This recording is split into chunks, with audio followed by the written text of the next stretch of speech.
All right, family, I want to welcome you again to this very particular amazing segment. Without no introductions, at least the person you are seeing by my side, an amazing man of God. Someone who have worked with from the days of my Dexterity Radio. And the reason I love this very particular man is his humility. If there's one thing I will say about him is the fact that his humility, for me, it passeth all human understanding, like the Bible says. This is one man where I remember during the days of Dexterity, the humility he showed with me made me know that, nah, forget it. South Africa has they have a product. And he doesn't need any much introductions. You've known him during the days of Dexterity. Some of you have asked me, when are you going to bring V.T.J? I say, he's V.T.J guy. I've called him, he's a celebrity. He's just busy. So he's telling me that at this moment now that he's making money in dollars. So I had to pass through his PA, his secretary, then get to the chief PA and the chief protocol of the PA before I then get his chief security officer to then assess him. It was nice meeting you, my friend. That's the way I introduce you. I don't know how to introduce you again. But welcome, my bro, man. I think the show is over. I think we can go home. We can shut down right now. It's not working. But thank you so much for having me. No, what a pleasure. I'm so glad having you on the show. You have been one person that I think I remember the first time. I know I never said this to you. The first time when I was introduced to you, I think if I'm not mistaken, it was Bono. Yeah, Bono. Funny enough, Bono reached out. He reached out. He's somewhere in one of the countries. He's in Japan. Is it, sir? He's in Japan. He's in Japan. Yeah. Oh, okay. Because I know he's Japan. in somewhere one of the countries because when he reached out, I saw the number. I'm like, what the hell is this? Is your phone hacked? So Bono, if you're watching, just know that I appreciate. And this is the thing. Bono, I don't know if Bono said that, but when Bono told me about you, the first question I asked, hope he doesn't have a problem with foreigners. Don't blame me. He's like, no, he's a chill pastor. I said, yeah, that's even worse. Pastor. He's not going to forget it. So he's like, no. Because he called me boss. Boss, no, you need to allow it. I said, hey. He said, no, he's a very good brother. I said, okay. Now, I didn't say that part to you. But when you came the first time to meet with me, the first time I was looking at him like, I want to see what this one is going to say. And the humility you display. Yeah. In my mind, like all the question I have in my mind, I didn't ask it. So you're starting on Sunday. No problem.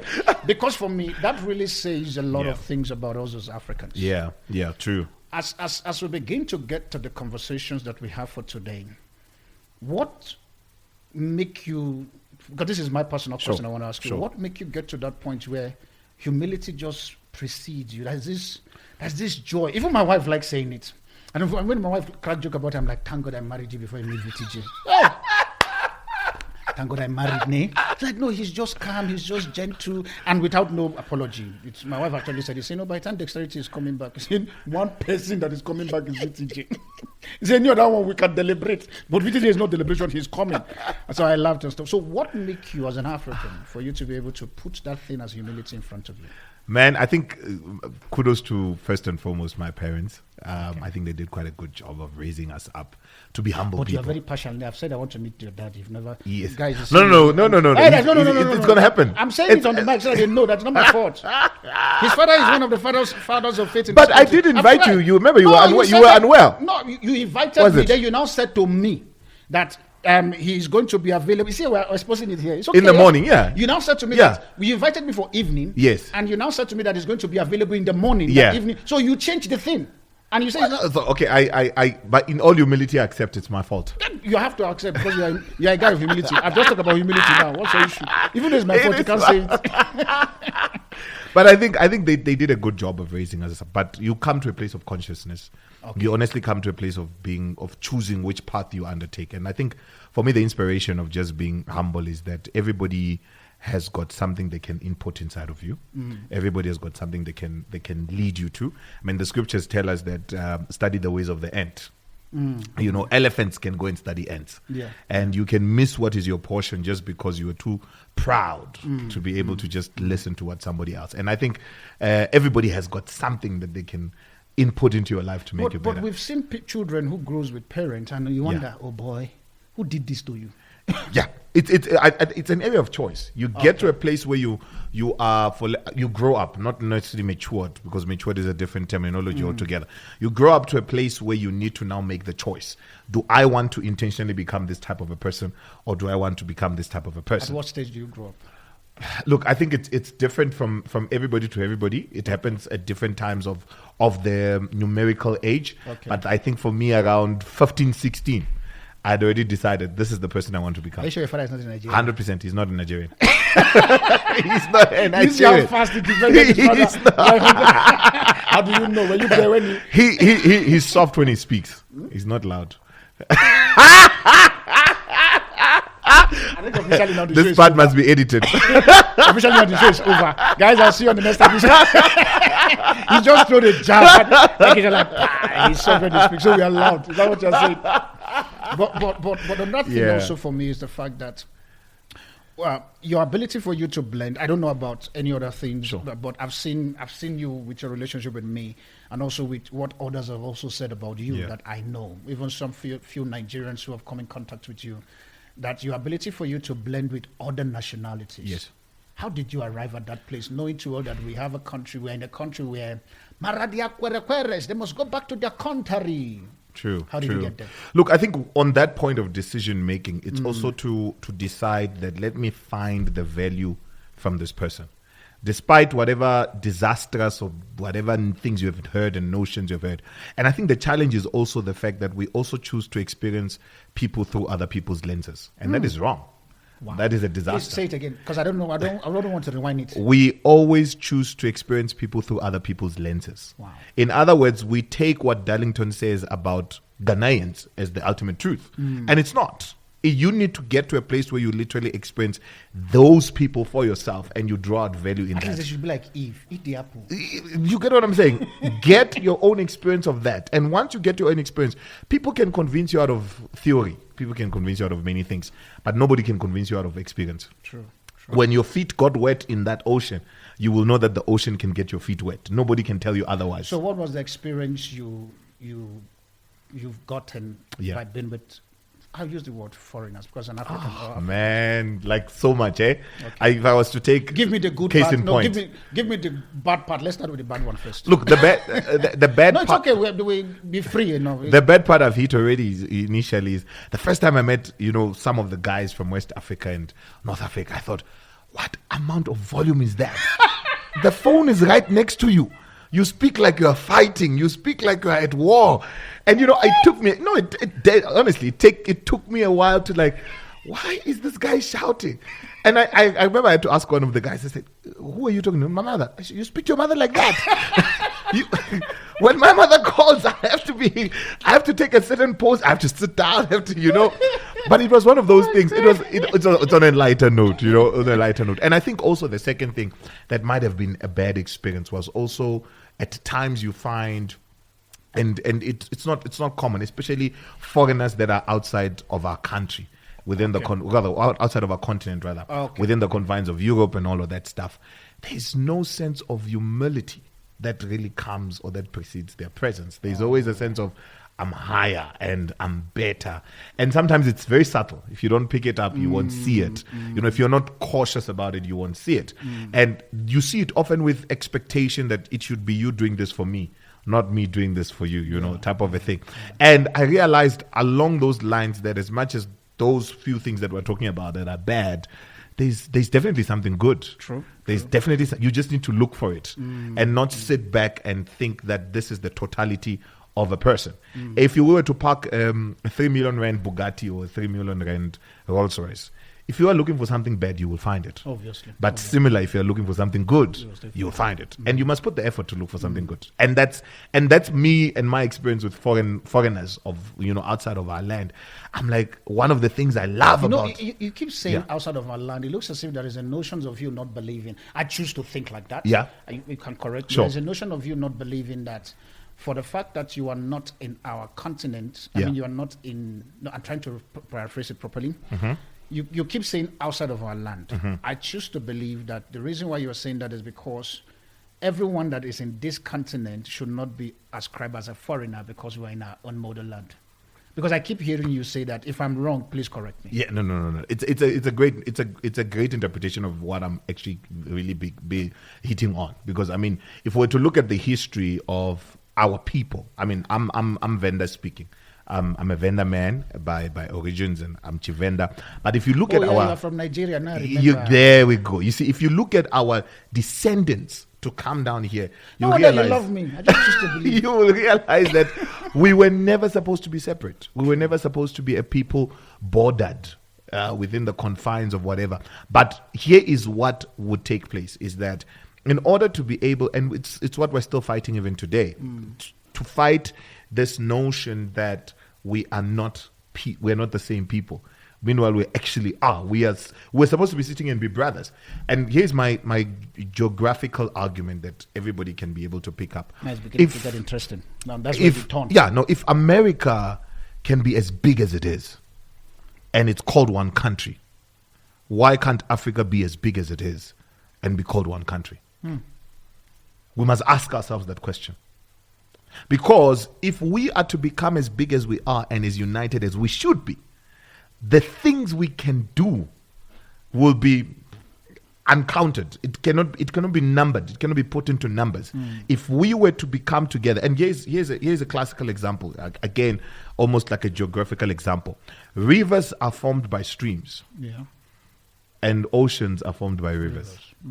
It's the coming together of the same waters that makes its name change. No. Say that's still making the one of river and stuff. Rivers are formed by springs, and oceans are formed by rivers. It is the coming together of the same waters that changes the names of that thing. So when it's a spring, it's called a spring of water.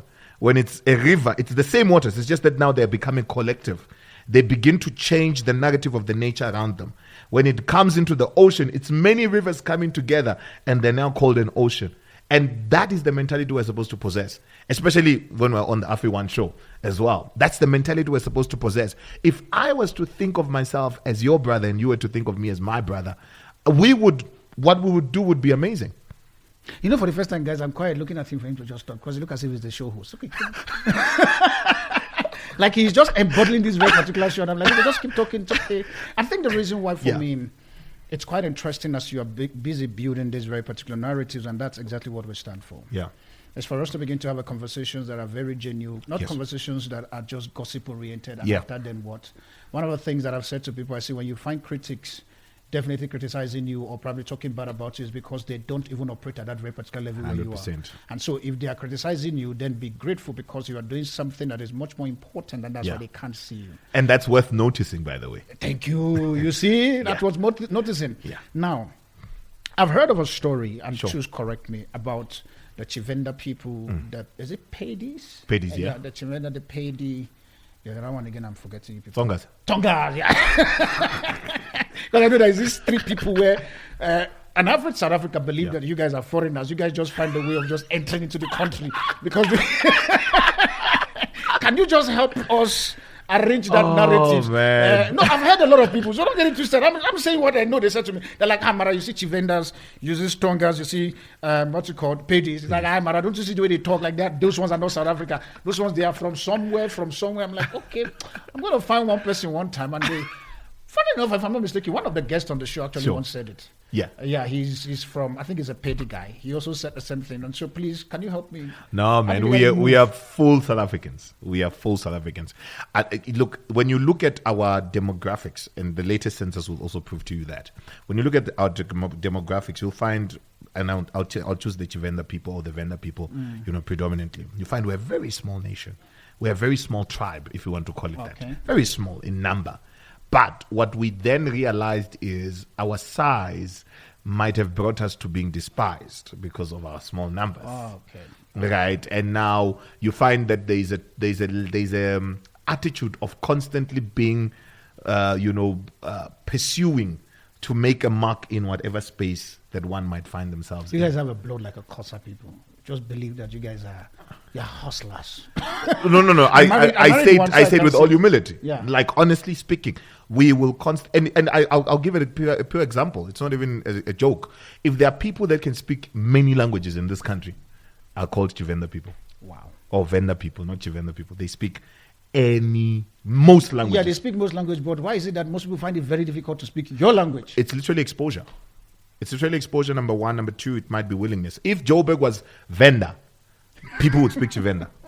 It's just I like the way you say it. it's just a pure analogy, an exposure of it. And that's why when we're going back again to the borders that have been created around us and that exist around us, I can't speak Igbo to save my life.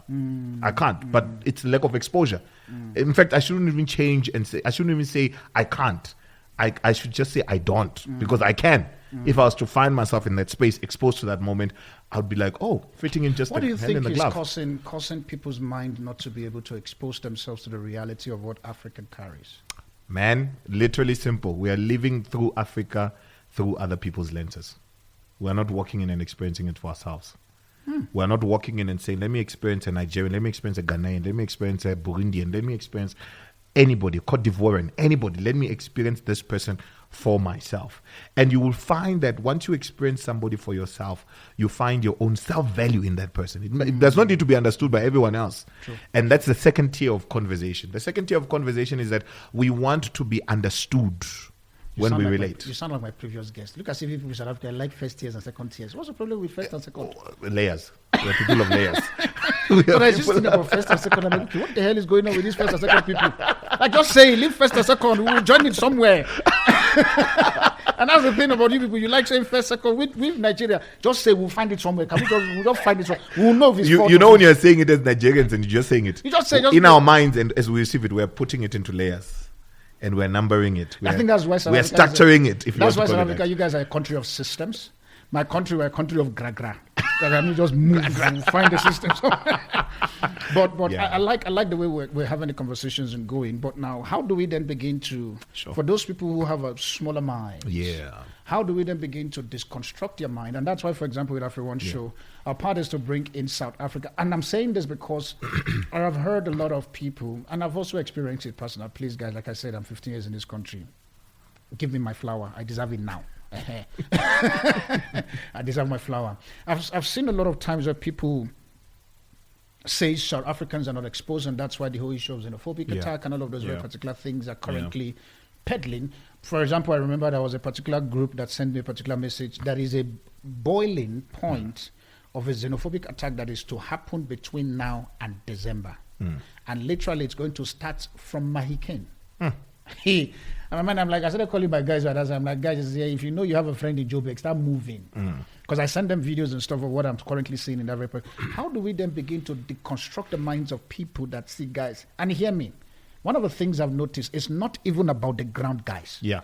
It's people like our kinds who are intelligent, in quote, that are feeding the people on the ground. Yeah.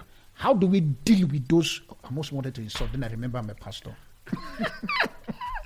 Look, I think it's a friend of mine, Prince Lois, says something very important, and I carry it with me almost wherever I go. He says, and we're having a conversation, and he says to me, you can never shrink an exposed mind.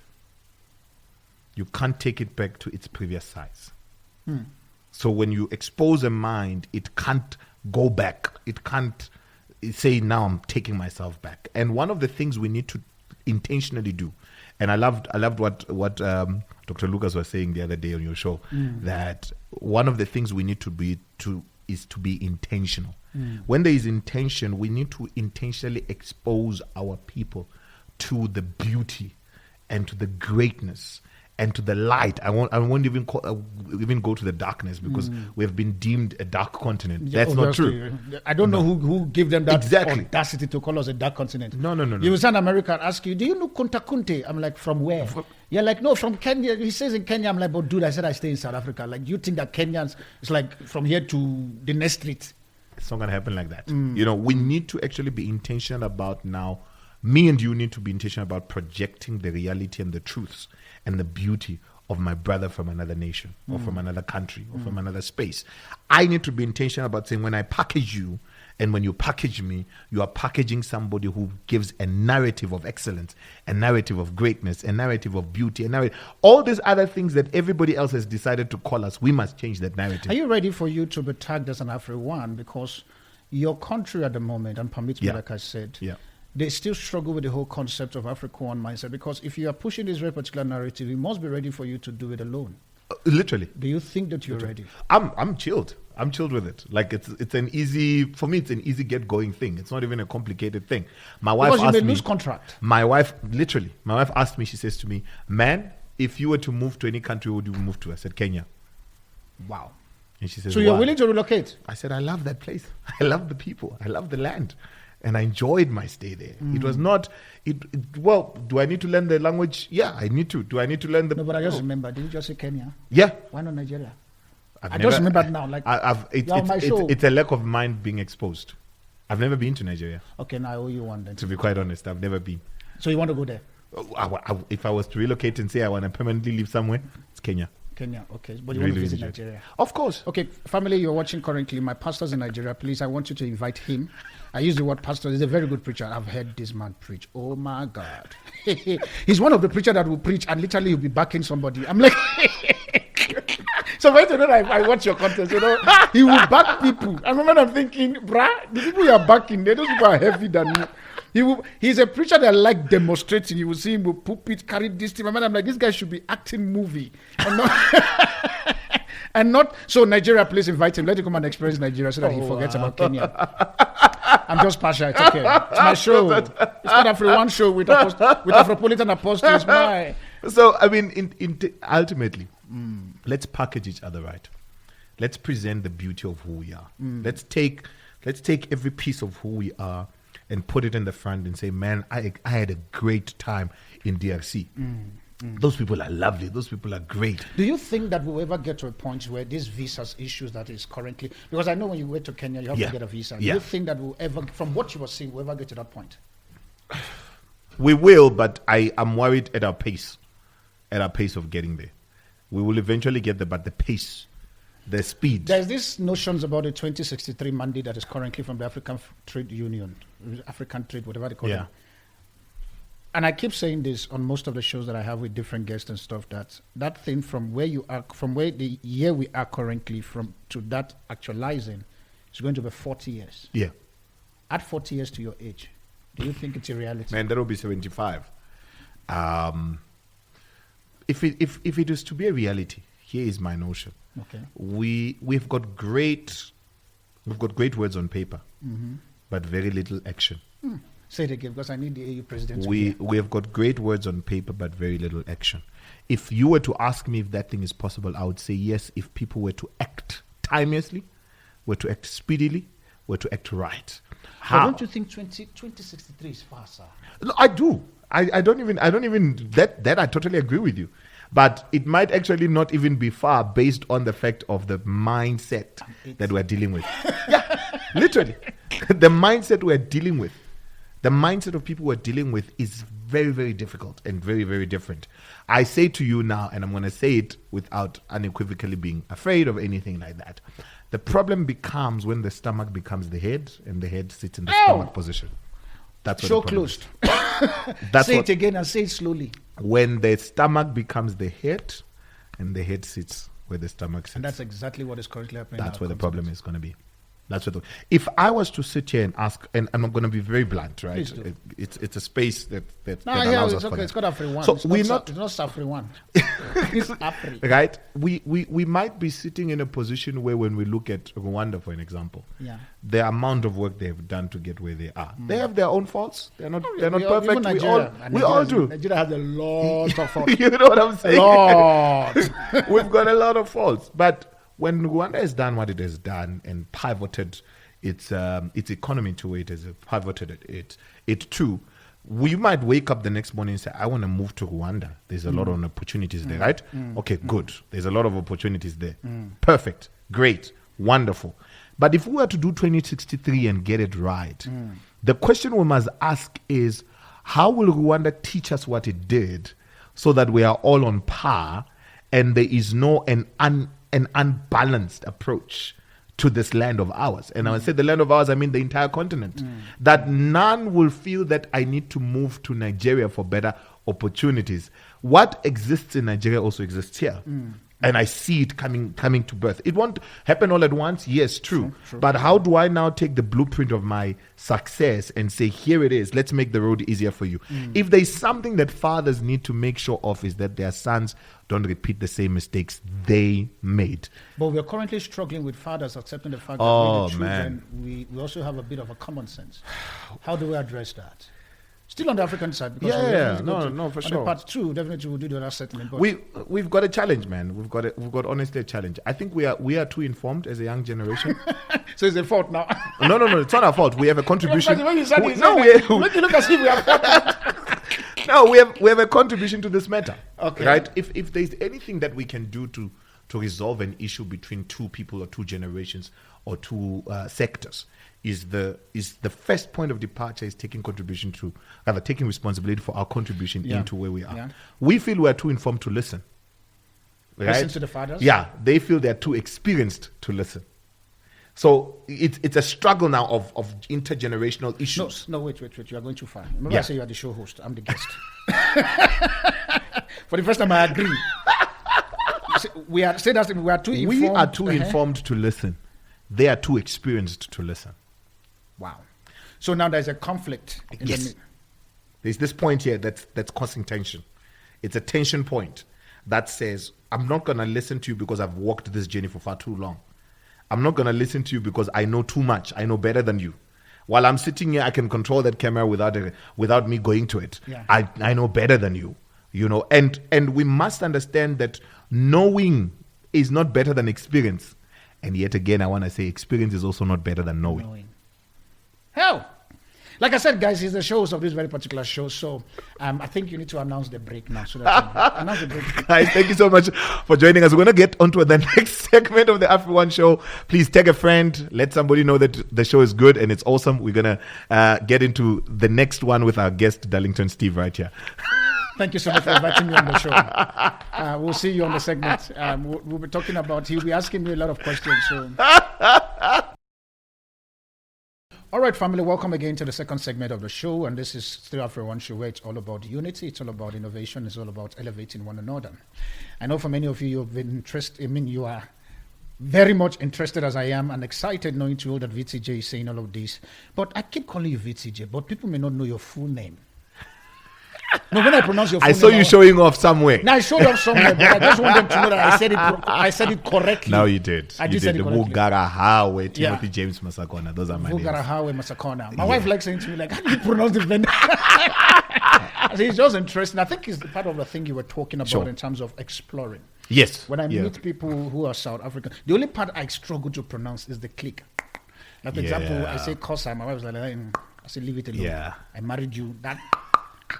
By marrying you, it has removed that. It is covered. So if I don't make peace. Yeah. But now back to our conversations, because we're talking about before the break, we're talking about the whole concept of exploring. The ability for us to get into different spaces and not be afraid. I want us to talk about it a little bit before we go into the second segment of where we want to talk all things. Hundreds. What you call, because I know you're a pastor, you're a businessman, and also you run your own I'll use the word self-employed business. He's a very good voiceover artist, and you can tell from the way he's talking. Please understand that he's married, ladies. I just have to say that he's married. You know, you reminded me of something. Sorry, I'm digressing right now. It's okay. You reminded me of the first morning show when we came to dexterity. Yeah, exactly. So you know I've not And changed. you have to put that disclaimer. I'm sorry. I have to protect your wife. Sorry, girls, he's married. Like, please, I beg you. I'm serious. He's married. I've talked to the wife. The wife is beautiful. You are not beautiful like the wife. So make peace. There's nothing you can do that will make him. So just make peace. The wife sings. The wife is beautiful. The wife is a co-laborer with him in the vineyard. The wife supports all the things he's doing. So I don't know what space you are creating. But everything you said is true. Except if you are Delilah, that you want to come and cut his glory. That's the only thing.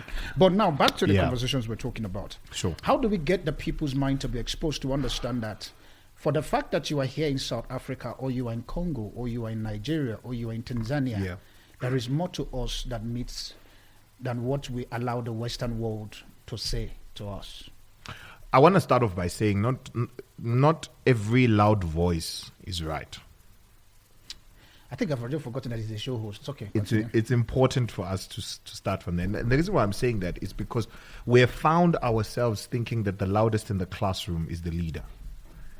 And it can just be a noisemaker. Yeah, exactly. Without no effect. Exactly. No effect, no change, none whatsoever. We must now move ourselves from just taking what is on paper and making it the truth. Because that paper's narrative is controlled by somebody.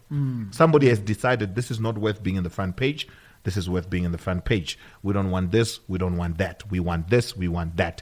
And me and you must now decide to walk out of the bubble of information control that we find ourselves in. How? Literally, by stepping out of it, literally. And I want to say literally because when I meet somebody who is not of my country, but of my land, I then need to decide now I am taking my own steps to get to know this person. Okay. Who are you? What are your thought process? What is the value that you're bringing into my life? And when you see when you're young, man, when you're young, you make relationships because of commonalities of we go to the same school, we like the same show, the same cartoon show. But when you grow old, you make relationships because of value. You maintain relationships because of value. And we must be realizing 30 years on of democracy and of change, we must now realize the value acumen that we are seeking from this relationship, from this space, from this point, and from this moment. And I want to say it does not start from the big places. It starts even just from your own corner. One of the things I keep on telling our church members at church, and I'm just sidetracking a bit into church, no, it's okay, is that one of the things that I keep on saying utterly, I said, we are not a vendor church. No, you can't be a vendor church. It's not possible. Not when you know me. Just have to bring myself in the picture. But that's the reality of breaking this culture and ideology that we must be tribalistic in our approach of what God has called us to do. We see that currently trending in this very particular. And let me even expose it, because a lot of people will not see this very particular thing. Now that you get into the church part, this tribalism stuff is actually everywhere. For instance, let me bring my country on the chopping block. I'm from Nigeria, so that is easy. Do you notice that, for example, when you look at, I don't want to mention them because I don't want it to look at civil key. No, it's okay. When you look at, for instance, the board of directors, and this is where the problem is. Yeah. The board of directors for churches like Redeem, the board of directors for churches like Christ Embassy, the board of directors, and I'm talking about it from the highest of the highest. If you notice, let's be honest, there is a large portion of tribalism that is actually in that very particular system. Because, for example, you find a Nigerian pastor who is a Yoruba, you will find out that his board of directors, or probably the leaders with him that are core with him, they are Yorubas. And yet he's in South Africa doing a church. Yeah, I have to just say that because I'm just mad and angry and frustrated. You go to a particular church and stuff, you discover that the core guys in that very particular church with the pastor, check it, I bet you, they're of the same tribe. How do we get to the point where we begin to demystify this very particular madness and begin to create a balanced system that just because V.T.J is from Venda and Darlington is from Nigeria, and we have Lucas and Kosi who is from whatever tribe, we all can come together and form a force that cannot be broken. Value cannot be found in tribe, or is not found only in tribe. Let me put it like that. Okay. It's not found only in tribe. In actual sense, if Pharaoh refused a slave to lead his nation, Egypt would have died of hunger. Hey. Okay. Offering time. Guys, please, can you just put your hand in your pocket and let's take offering? And say it again. It's so important. If Pharaoh refused a slave to lead his nation, Egypt would have died of hunger. Are you saying I should start AfriOne political party? I never said that, but if that's an idea that needs to be watered, it's going to be watered. I think I should start AfriOne party so that we foreigners, we can actually rule. You said it, you just give me the example. It's so realistic. It is so pertinent, because when we find ourselves creating boxes where there are no boxes, we miss values. We miss things that are valuable for us. And I want to say this, if you check around your friendship circles, and maybe let me talk to the camera. If you check around your friendship circles, you check around your business circles, you check around your church circles, whatever circle you might find yourself in of influence, you are missing something significant in a Joseph who is serving you, but he's meant to be the economic prime minister of that land. That's what you're missing. Just because you are seeing a slave only. Now, here is the thing. When you see Joseph as a slave, you fail to see his dream interpretation gift that he carries just because he's a slave. And imagine if Pharaoh was sitting there and saying, no ways Joseph is going to come here. He's a slave. We can't. All the magicians and diviners of Egypt have failed to dissect this thing. We can't have a slave. Now, here is the second level or the third tier, since we love tiers, is the fact that there are things that break tribal borders. The value of what needed to be fixed in Egypt was far much greater than the slave status that Joseph had. It was far much greater than that. And me and you need to understand that what my brother carries, what my sister carries, is far much greater than our ethnicity divisions that exist amongst ourselves. I need to decide, man, this thing that this man carries, that this guy carries, that this woman carries, it's beyond this conversation of you come from this land, I come from that land. It's got nothing to do with that. It's got everything to do with destiny. And destiny is what must propel us to make certain decisions in our lives. And I think I'm quiet, and tears was on my eye, and I quickly cleaned it because I have cried in my private zone. Yeah. My wife have seen my tears so many times because of my cry that one day will wake up, and I'm still trying not to put myself in that mode because they say men don't cry. And it's a talk for another day. Where, like you said, you have to see the Joseph. You have to. We have to see the Joseph. And it's quite interesting because we keep talking about the Joseph in a continent that is our own. Yeah. At least we understand from the story of Joseph in the Bible that this guy was from a different terrain or a different continent that comes into his own place. But here the Joseph in Africa, they just cry. Yeah. We must be intentional about this. We cannot, this ship will not turn without our intention behind it. It must be an intentional thing that we are driving forth intentionally so. It won't happen by chance. It won't happen by mistake. And what we are right now, we must understand, man, it's an intention of somebody. Somebody intended for things to be like this. And when they intended for things to be like this, guess what? This is the way they are because they intended. But me and you must now make a firm decision to say, I intend for things to be this way, and I'm going to start turning the little tide where I am in my little corner. I'm going to start with my few 4, 5, 6, 7, 8, 10 friends and start turning the tide in my little corner. Where's the place of the fathers in making these narratives a reality? Man, I think the fathers need to be helped, not by us per se, but I believe God has a place to play more than anybody else. Needs to be helped in order to realize. I know V.T.J just messed me today. I wasn't expecting this. I wanted to be strong and stuff, but permit me, guys, permit me, because it just touched a lot of nerves. And I'm trying as much as possible to compose myself because the pain that Africans are facing in their own continent, because there are powers that be, and like V.T.J's and the previous guest once said that people are thinking from their stomach and not from the reality of what is on the ground. Is making us to feel as if we cannot even write our own narratives, and we are at the mercies of the Western world that is being propelled, and also the narrative is being pushed by our so-called leaders and fathers who are sitting at the top of that very particular place. How do we come out of this very particular madness is still a mystery. And I'm happy that I'm sitting here with a very young man like my kind, also to say, we are tired. We're tired. Fathers, we're tired. I'm talking about African leaders now. Hear me, we are tired. We're tired of you having meetings, having indabas and all of those things where you come, take pictures and you post it on social media. And after then, what else?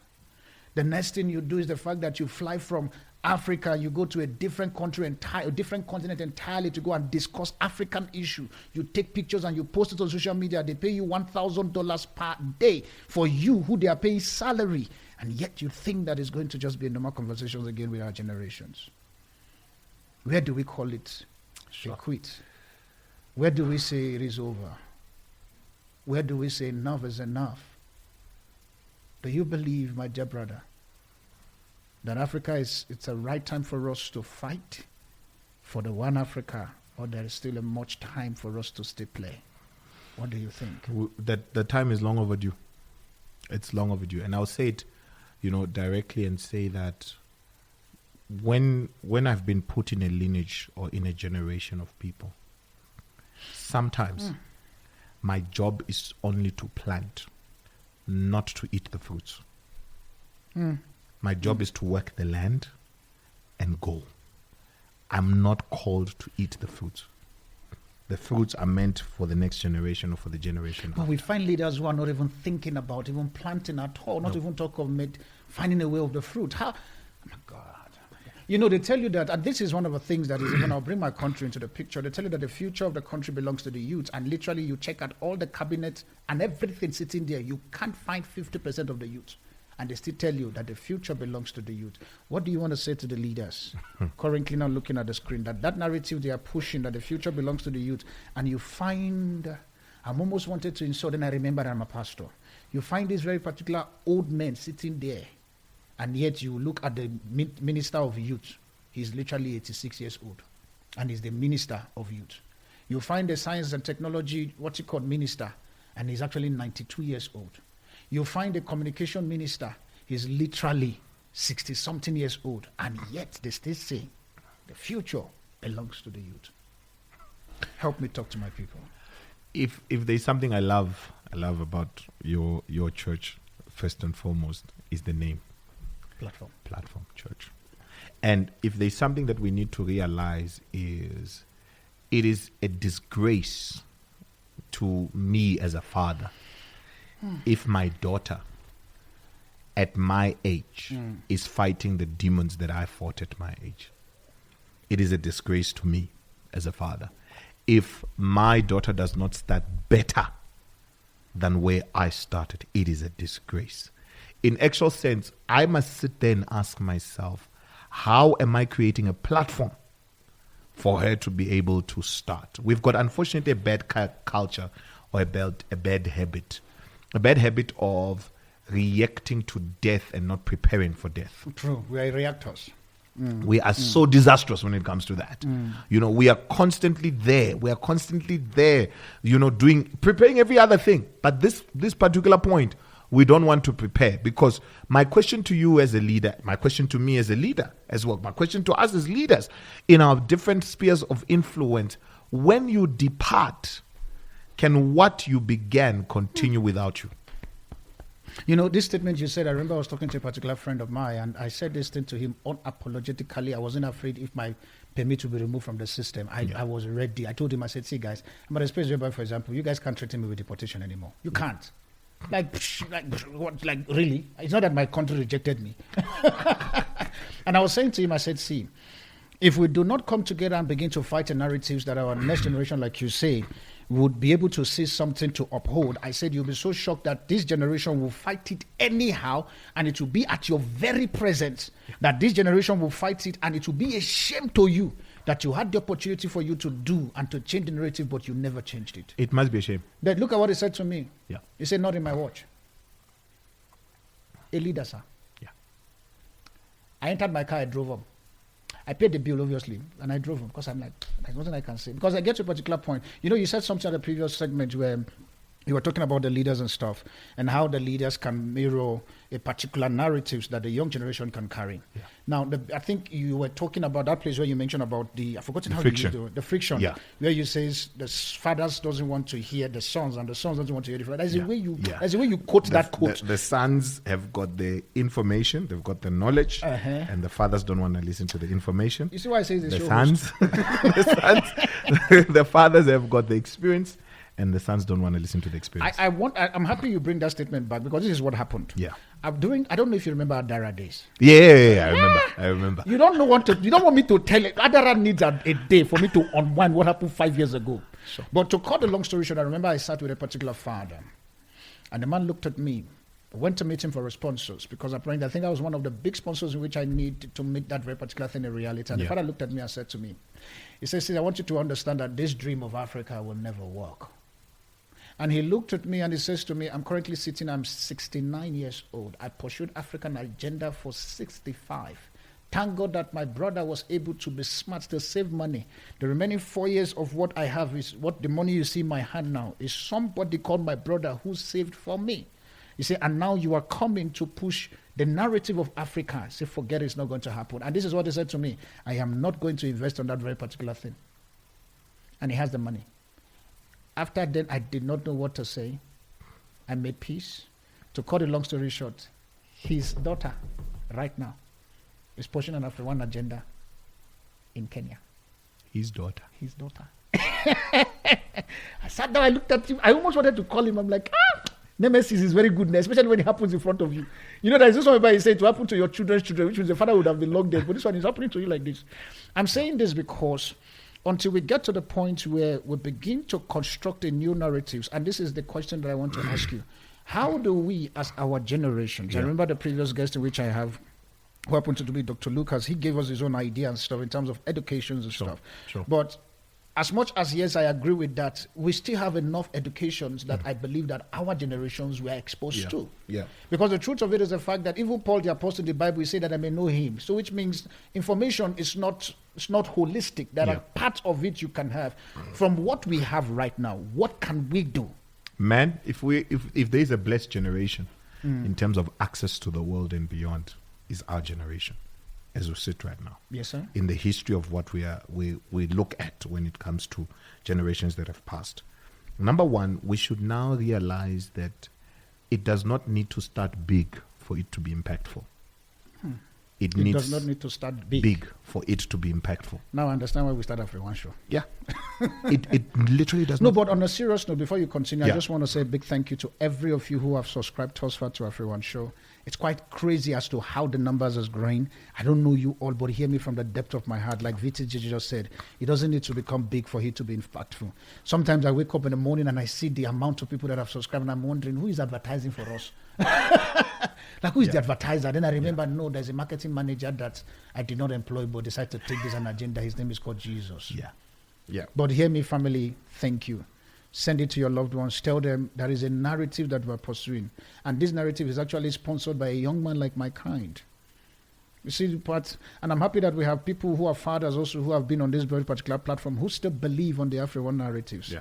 Please and please keep subscribing, keep liking, keep sharing, keep commenting. Tell us the experience, because we need to also be able to get those experiences to make this show a better show. So back to you. So it's important for us to realize that impact does not come from size. Impact comes from intention. When I'm intentional about making it happen, then I begin to change the narrative slowly but surely. So here's the thing. We must not sit in a position of passing the buck to everyone else. This is not Darlington's job. This is not V.T.J's job. This is all our jobs. In the little circle of friends, when friends are talking, how's your contribution in that space? How are you changing that narrative? Okay, cool. You might not be known by everybody, but you've got 1,000 followers on TikTok. In that space, what are you doing? In that space, how are you driving a different narrative that brings change and transformation within your sphere of influence? And this is the thing, we often find ourselves, and let me jump into church a bit as well as I'm talking about this. I find it interesting that church happens every Sunday or every weekend, and that is the one place where you find a multiplicity of communities or of economic activities or brains and intelligence and talents gathered in one room at one point in time. I see where you're going. At one point in time, every weekend we gather that kind of people. We gather CEOs, we gather secretaries, we gather economists, we gather all those things in one room. My question every Sunday I ask myself is, what am I doing to influence this sphere of influence? But it will tell you that we're just here to preach about Christ and not about the issues of AfriOne. Then maybe we might be actually missing the mark, because Christ did not only preach only about the kingdom of God. He also challenged what is happening right here on earth. When he went down and he flipped the tables in the temple, what was he challenging? He was challenging the economic system that had already been established in that locality. He says, no, this is not how things are supposed to be. Right? When he met with Nicodemus in John chapter number 3, he was meeting somebody who is not just a religious figure, but also somebody who is a businessman, who is economically active in that state, in that space. When he met with Zacchaeus, the tax collector, they complained. Said, this man is sitting with sinners. He says, no, I want to influence the space of tax collecting. I want to change. Influence us. Yeah, I want to influence that space as well. He was interested in, when he called his disciples, he called them from fishing, from a fishing company. He says, man, I want to influence that space. Numerous people. When he met the woman at the well, he wanted to influence Samaria. He knew if he came all by himself, they're not going to allow him to come in. We must now decide what kind of influence what kind of seeds are we planting into those people that we meet in our circle of sphere. It's quite interesting when you look at the map of Africa. There is two countries in that very particular map of Africa that the world is expecting to actually pioneer a change. Yeah. One of the countries, as much as I'm very happy that the country has been represented, is Nigeria and South Africa. Yeah. I tell people, I say Nigerians are trigger, but South Africans are the mouthpiece to make this a reality. Yeah. But yet you find that these very particular two countries are at loggerhead with each other. A question that I need you to help me answer. Sure. How do we solve the problem and the battle between Nigeria and South Africa? I know it's a difficult question. I know that you are not in presidency, you're not in a parliament, but I need us because there's this demon fighting Nigeria and South Africa. And there is a call, even in God, for these two countries to come together to push a narrative bigger. Because let's be honest, AfriOne is bigger than me. I'm just like you said, in my little cocoon. Let me just say something that when my children grows up, I'm like, they play the video, I'm like, yeah, your father talked about it. At least they'll be like, thank God, because I thought my father did not say if I cause his grave. Yeah. What do you want to say about these two nations, Nigeria and South Africa, from your experience that needs to happen? First and foremost, let's know who we are, individually and collectively. I'm in Nigeria, so what's the collective? I'm gonna get there. I'm gonna get there. Forget that you're with me. I'm gonna get there right now, right? And I'll go again, referring to the Bible. The ministry of John and the ministry of Jesus both achieved different things, but they both achieved the same, rather different things for the same body, not for a different body. And what I want us to see when I say let us know who we are, Nigeria might be the Baptist. And South Africa might be the Jesus, or the other way around. Doesn't matter, right? Doesn't matter for me where we're going to put the narrative at.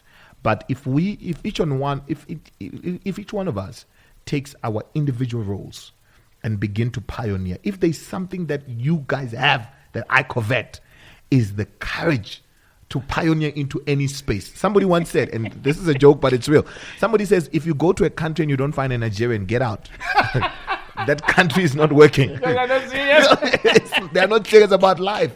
But the attitude of pioneering into spaces, man, that attitude, that courage and the guts to enter into a space and say things the way we wouldn't say it. No, for real. We wouldn't say it that way. We don't have the courage to, I don't know if we can say we don't, but maybe we're not exposed to the courage to literally punch it like it is. Right? And you said it so well in the beginning. We come from a place which is systematic. Yeah. It's so systematic. We want to ask, what are the systems in place? Imagine if those two things came together, guts with system. We would change so many things. We would be a flood that cannot be ignored. If we knew who we are as an individual and also as a collective, what we can do together. Not only what we can do alone, but what we can do together. I mean, and look, I'm going to put it to you. These guys are so gutful from North Africa, from Nigeria. They are so gutful that they can sell you what you have and you buy it. With that being said, I'll pause him on this particular thought so that when we come back, he will make me understand what guts do we have that we will sell what you have to you back. And you'll buy it. We'll be right back after this. Please don't go anywhere. All right, family, we are now at the final segment. I promise you, V.T.J has just taken this thing out and he made me cry on the second episode. Please forgive my crying. It's just the fact that I'm passionate about this. That's why my name is called the Afropolitan Apostle. It's part of the things God has called me for me to do at this very particular end time, to write that narratives where we become one. We become one. And I think as we begin to go into this very particular concluded segment, within the next 25 minutes that I still have less, I'm hoping that we'll be able to cover a lot of stuff. But before we went on the break, we were talking about, if I could remember, remind me what the guts. Yeah, the guts feelings about Nigeria's and South Africa. Yeah. What makes you think, because obviously it's your experience and stuff, that the gut feelings for you guys to embrace that reality? Because the truth of it is the fact that it's available for all. One of the things I've made peace to become a billionaire, and I said it point blank that I'm a billionaire in the making, and I'm not afraid of it. And my billionaire is not even in naira and rand, it's in dollars and pounds. And I'm going to make the money so well to the point that I will sponsor your children to school. Even though you don't like me, that's your problem. But your children will accept my sponsorship. Yeah. If you want to go and die, it's okay. I'll buy a very expensive coffin from you to bury you as my contribution to your life well spent in wrong thinking. How did I get there? But in terms of the God feelings, What make you? Now use the word. Why do you get to that very particular point? I think it's a characteristic I've seen common, amongst most Nigerians I meet. Okay. Most Nigerians I would meet. You're saying we are grass. Yeah, no. Like I covet that heart or that attitude of being bold in whatever circumstance, in whatever space, in whatever moment. There's boldness. And you see it even across the board. Be it in a corporate space, be it in a spiritual space, across the board. There is so much guts to go for what is unthinkable. Funny enough, us doing this, I just feel like advertising. Guys, if you want to support us with advert and co, please bring your advert. That's it. Yeah, if you have a product that you are selling, especially drink, food, and some of my guests actually want to give them a treat to some certain hotels for them to just go and spend time, please, you can reach out to us if you want to put a product on this very particular show. I'm open. Let's promote one another. That's all I can say. 100%. Back to your God stuff. So if we can be able to build and say that this is something we covet, how do you do it? Let's sit down on the table. How do you get to that point? Then you get an opportunity to know, but how are you this systematic? How do you approach things like this? Okay, how do we now bring these two streams together and create a river that flows into all of Africa? I think because of my time, and I would like to talk a lot about Africa because I know you have a lot of things to say, and I really appreciate you, Tosfa, for what you've said. This is not going to be the last. I remember I was speaking to the previous guest, and I was saying that there's a show that we're going to do both the old and the young. It's going to come, and we're going to have a serious conversations around what we want to talk about, the church and fatherhood. And that's a serious problem that we're currently facing, and I'm hoping that on the mic you will say yes. Oh, yeah. No, for sure. I'll be there. He's going to be there. He has no choice. He's come to mess me up. He made me cry. He has to pay for I my feel like tears. you take advantage of the fact that these things are being recorded and they're being undertaken. Yeah, so in case if you don't want to come, especially with you and the previous guest, Lucas and Kosi, if you guys don't want to come, I played out there and I said, you see, guys, they said yes and they didn't show up, so it's not my fault. I like when you're at the shows. You just talk. The mic is in your hand, and I can say stop now, and it's over. Now, this week we want to get into a space. You are a pastor. Sure. And you've been in ministry, obviously. I know that you guys are the elder brother when it comes to ministry to my side. Yeah. You guys are the ancient of days. I'm the new breed. No, we're not that far away. No, you guys are the ancient of days. I'm the new breed in this. I'm literally, let's be honest, we're in 2023. So I'm literally 3 years. So I know my year. The moment you get to 4, I'm 4. So I don't need to think that, some people who start church like 1992, 93. So they're trying to calculate. My own is just like 2020, like it was COVID. That's when we started.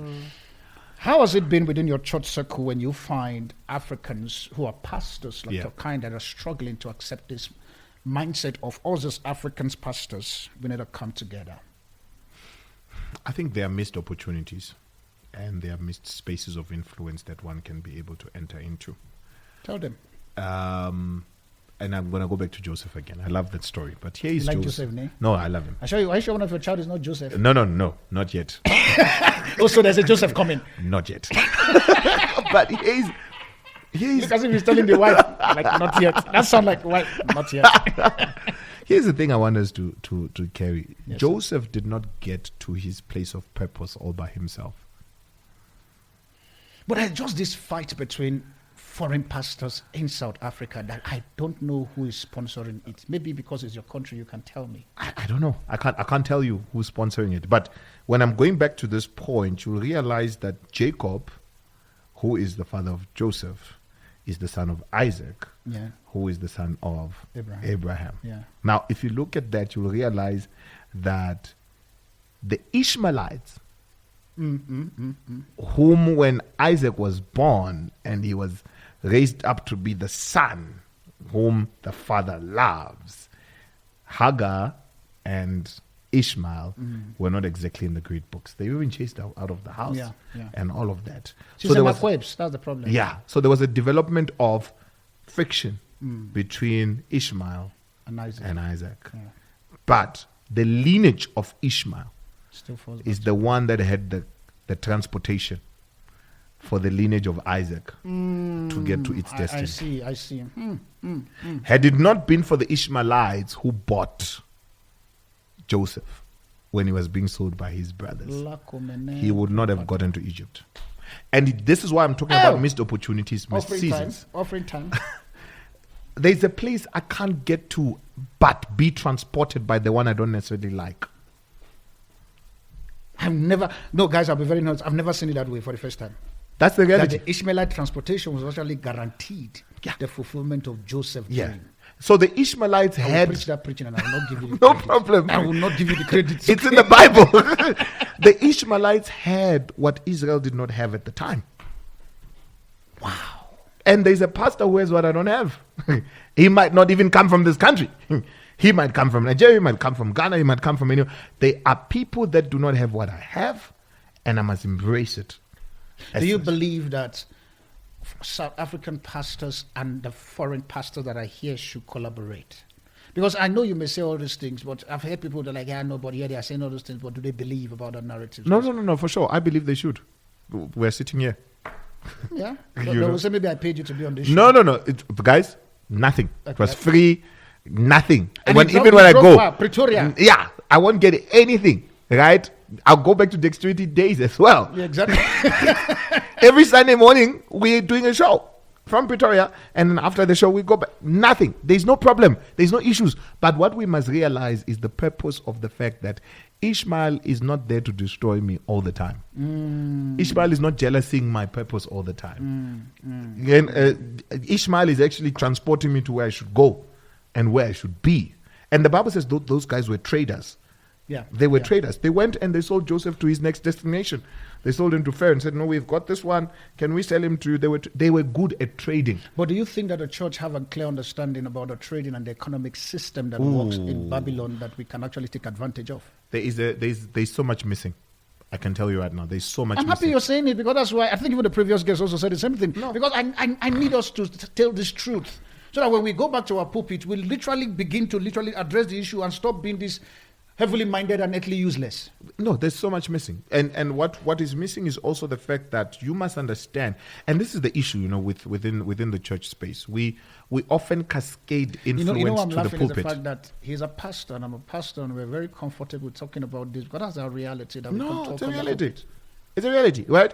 We find ourselves stuck in a place where we often are fighting for that one microphone Shit. within the pulpit. And we're there. We are fighting. We are fighting. Give me that. I need to hold that microphone.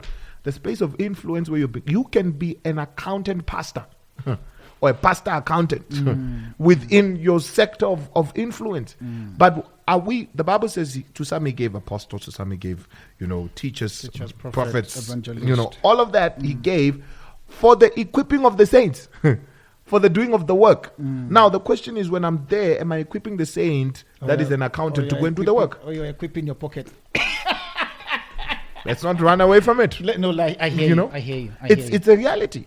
And we must now cascade down to the issue of saying, man, your place, God spoke to me this year and says to me that he says this is a year of growth. So me, immediately when he says growth, I'm thinking, the church must have 1,000 members. And when we're just about to head into that teaching, the Lord said, no, hold your horses. What I wanted you to understand is that the people you are teaching or the people you are preaching to on a Sunday to Sunday basis, a week to week basis, that's the growth. I said, what do you mean? He says, the problem is they've left growth to you. And they don't realize that they are the growth. They are the ones that are making a difference in their spaces, in the corners. If somebody starts a lunch hour cell meeting every day at their works, that's growth. That's the kingdom gaining. That's the kingdom gaining. And we must not think that I must be the central figure of what God is doing all the time.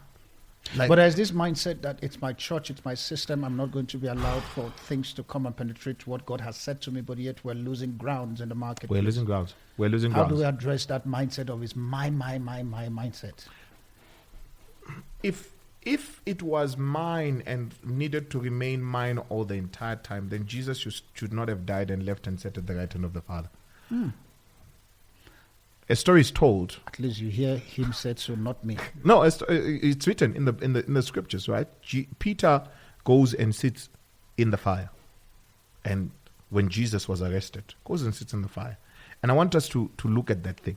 He sits in the fire. When he's sitting in the fire, the Bible says that when he was sitting there, one said, "No, you are one of them. You are one with him." He said, "No," right? The second one was a servant girl. Says, "You are one with him." He said, "No." The third one was a different person. Says, "Nah, man, you are one with him." Here is what that is representing to us. In the absence of Jesus by the fire, Jesus had done so well to reproduce himself in Peter that Peter did not need to open a Bible or to open the scriptures.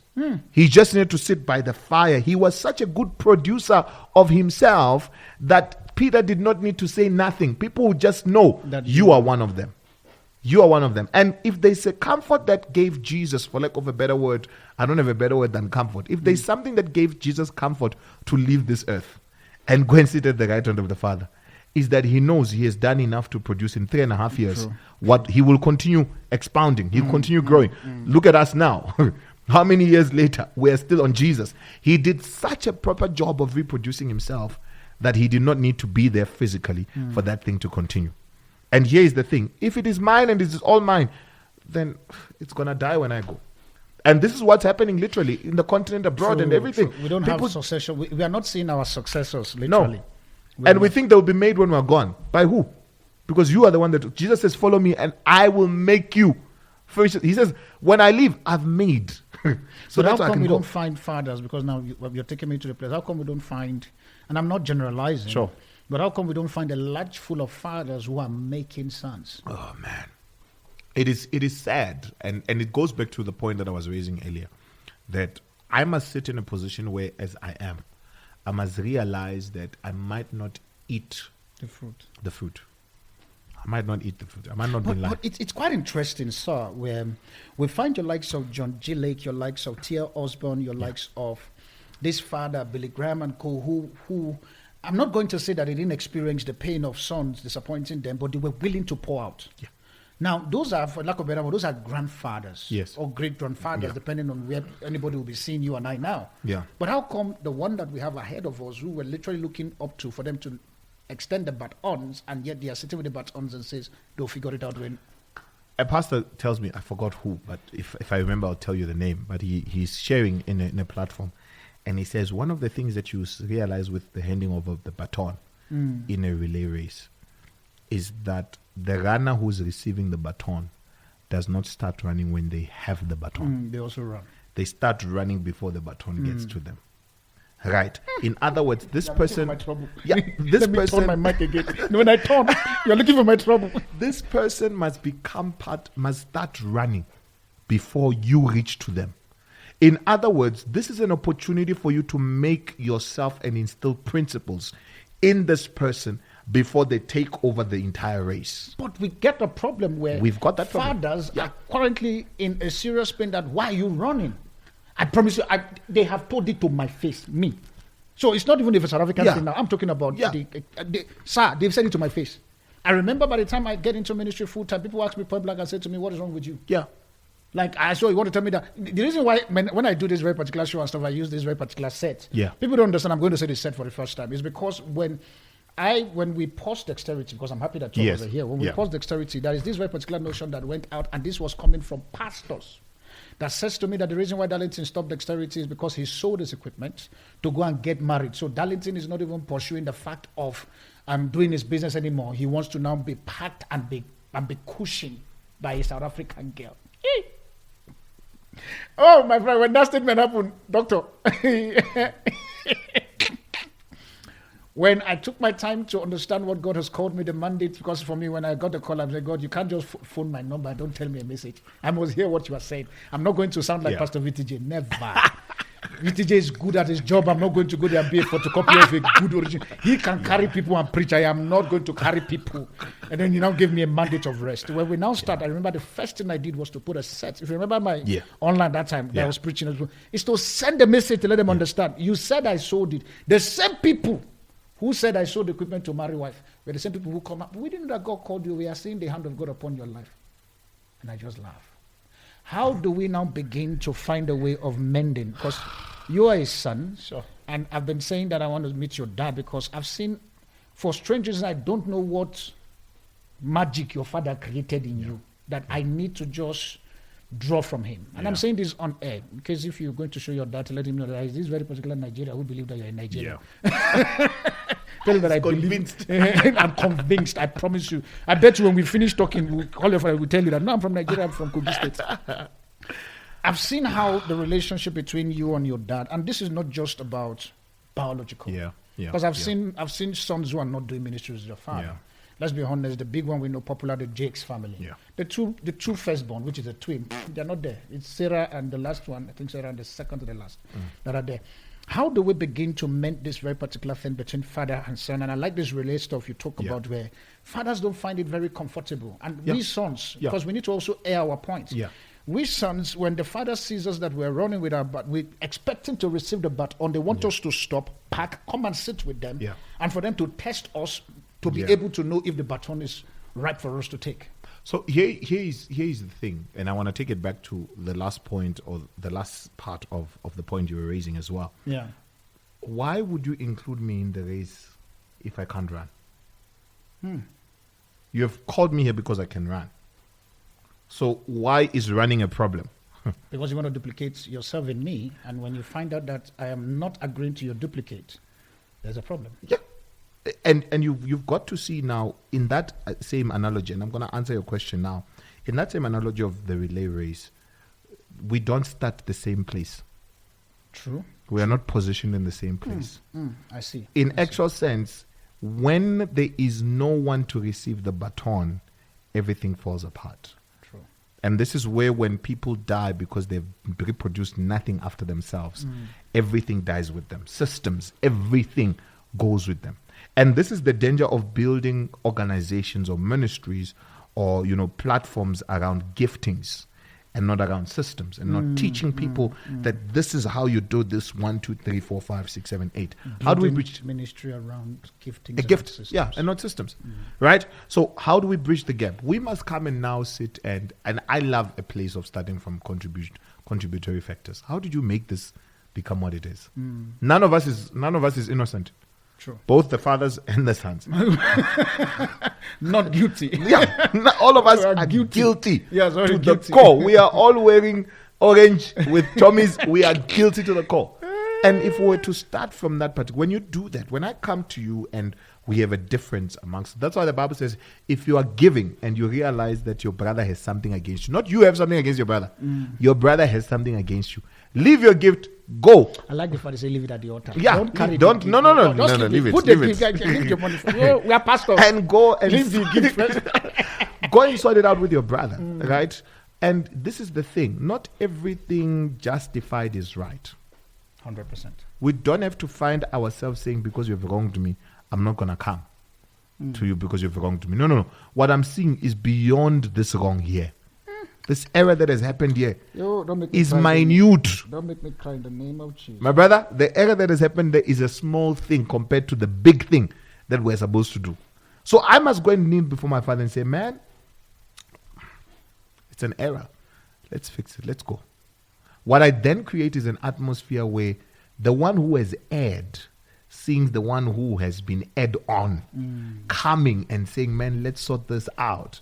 They begin to also reflect on themselves. And then you begin to create a new narrative of people consistently asking themselves, it can't only be you, it has to also be me. Yeah, but you said something that the fathers are too experienced for them to accept. Yes. So now how do you deal with that?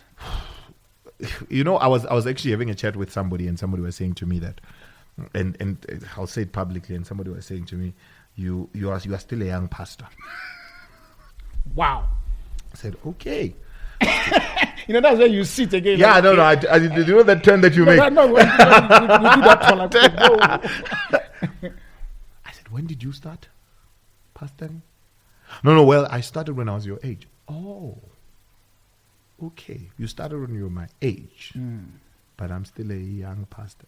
Do you understand the fact that you have the power to actually make me achieve in 5 minutes what you achieved in 5 hours? True. You have the power. Yeah. And you are forgetting that that's possibly why God propelled you there. Moses calls Joshua, yeah. Calls him. And he calls him up. Says, man, you are the guy. In fact, God speaks to Moses and says, Joshua, he's the one that's going to remain leading this thing. But watch this. When Moses died, God had to do a preaching service for Joshua. A one-on-one somewhere. Yeah, one-on-one. So that Joshua can have enough confidence to realize, I don't have a rod, I have a sword. I'm not sure if I'm going to be able to part the waters. I don't know what I'm going to do. God had to preach, get courage, get courage, get courage. Dad, father, wherever you are my preacher. You are the one preaching to me and saying, man, get up. Let's do this thing. You can't fail. No, you can't fail. I have worked hard to build the platform. Yes, I've worked hard to pave the way. I do not want this way to be blocked. I need this way to continue. Come on board and let's do this. How do we solve this narrative? I like the Joshua and the Moses story. Yeah. How do we solve this narrative that we're currently seeing that says, like God says to Joshua, like the sermon you said he had, as I was with Moses, I will be with you. But not the method and the system of Moses that I will use for you. Because that's the big problem we're finding now within the relationship of father and son. Yeah. I think on the previous episode, I actually apologized to father who are hot and sons who are arrogant. I also did a rebuke and stuff, so I don't want to go back to it. You can go to the previous episode for you to go watch it and see that. But how do we get our fathers to understand? Because I'm happy that we are sons talking. Yeah. To understand that this concept of this thing we're walking, this global mindset or this global mandate of unity of the body of Christ, it is as God was with you, not your system will walk with me. Yes. Because for instance, I see how you preach where you back people. You do some certain drama. Sometimes I see you type things and I'm like, then one day I went to check your father's preaching to show you in case if he carries people. But how do we do that part? Because we need to be able to distinguish between as I was with Moses, not his system. Because we're currently repeating father's system and not giving the younger generation the ability for them to explore. Like you've said, I have a knife, I don't have a rod. How do we balance that very particular point? Let me start from this. Point number one. As I was with Moses, so I will be with you. But God does not actually expose us to this reality, which we read about. As much as God was with Moses, he will be with Joshua. Joshua was also with Moses while God was with Moses. So sons should not move away from fathers. 100%. They should constantly be in that vicinity and in that area. Number two, when Elisha received a double portion of the mantle, the last miracle that Elijah did was to part the waters. The first miracle that Elisha did was to part the waters. In actual sense, what we then realize is that fathers should also embrace the fact that I will start where you ended. Thank you. Offering time? I'll start where you ended. I can't. It is a disgrace for me to regress. I will start where you ended. Where you ended. And you must be willing to agree. And where you ended, the Bible says that he puts men into the garden. Genesis chapter 2 verse 15. He puts men into the garden and he says, tend and keep it. This is the last thing. It is a father putting a son. It is God putting humanity into what he created, not what men created. Men did not even plant anything in that garden. God did all the hard work. He created it, but he entrusted it. Our father is really doing the hard work. They've paved the way. Like, man, those guys brought the gospel into places which was dry, which was difficult. They did all the hard work. But here is the thing. Can you entrust what you worked? That's the problem. And because you need to entrust it. They still want to be at the mountain like Moses holding the rod, but at the same time want to be Joshua in the valley fighting the battle. We're going to lose the battle. We're going to lose the battle. And this is the last thing that you see. God said, what I have created in you, because he said, let us make man in our own image. What I've instilled in you, I trust it so much that I don't have to be in the garden. I have to hear you. I know you're going to keep it. I know you're going to tend it. I know you're going to improve it. I know you're going to make it better. I know you're going to water everything. I know you're going to make sure even new plants grow. And I know you're going to do that. So I'm going to go. And that's why the Bible says when they had sinned and fallen into sin, God came back walking in the garden. So God would leave, inverted commas, this garden and go and attend to other business because he's left it to people. Left it for men and he's going to Pluto to go and determine what happened. He's got no problem.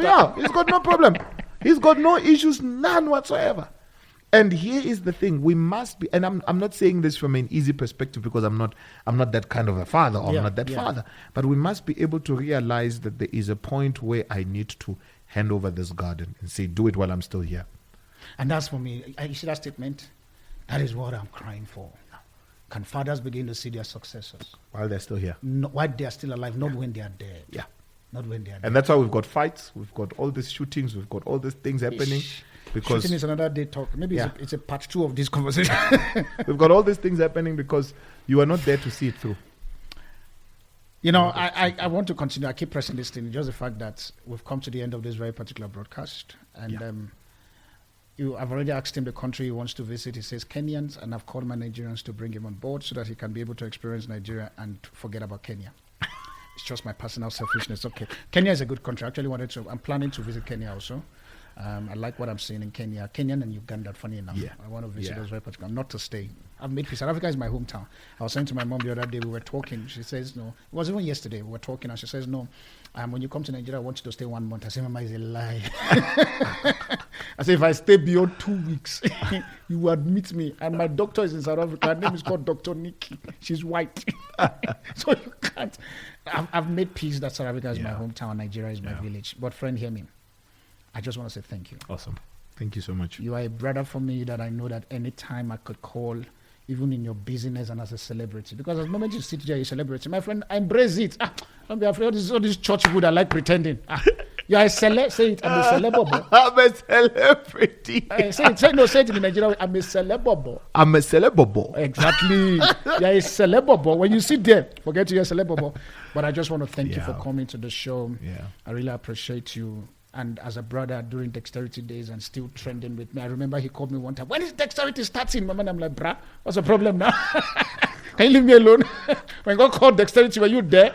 But that's how much you take me as a brother. You're willing to drive us far spiritual to this place. Thank you for being awesome. Thank you so much for having me. Thank you so Such a much. pleasure. I really appreciate you. Where can people find you in just awesome? 10 seconds? All social media platforms, V.T.J. Masakona, you'll find me. V.T.J. Masakona. I like calling it the full name Vugarahawe Masakona. Yeah, I feel like you're rapping on that one, you know. But as a career, my wife has warned me, don't ever try it. Otherwise, I will not even buy your album. She's right. Wow, you're supporting her. You see, doctor, this is the problem I'm facing. They're already doing South Africa against me, Nigeria. I will just talk a whole AfriOne. Family, it's a wrap. We've come to the close of this very particular show. I remain your host, the Afropolitan apostle known as Darlington Steve. I believe that you are blessed. Please do us a favor, share this link. Let V.T.J's families and his friends member know about this very particular broadcast. And please do me a favor, subscribe. We need your subscribe, because the more you subscribe, the more you give us the power for others to see, because that's how the algorithm work with YouTube. So when you subscribe, your friends who subscribe with you will see it and also subscribe. So please, we encourage you to subscribe. And I believe that this very particular one will not be the end. There is a subsequent episode we are going to do with myself, the previous guest who happened to be Dr. Lucas, and some of the other people also I'm talking to, that is going to be a live. We'll be doing it at a venue. So you guys will have all of the questions you want to ask around the AfriOne narratives and how we can then begin to form a consciousness that is going to be a revolution that will change both the continent and the church circle. It's called AfriOne, and pastors also have a brain that is behind the pulpits. With that being said, bye for now, and I'll see you on the next episode. God bless you.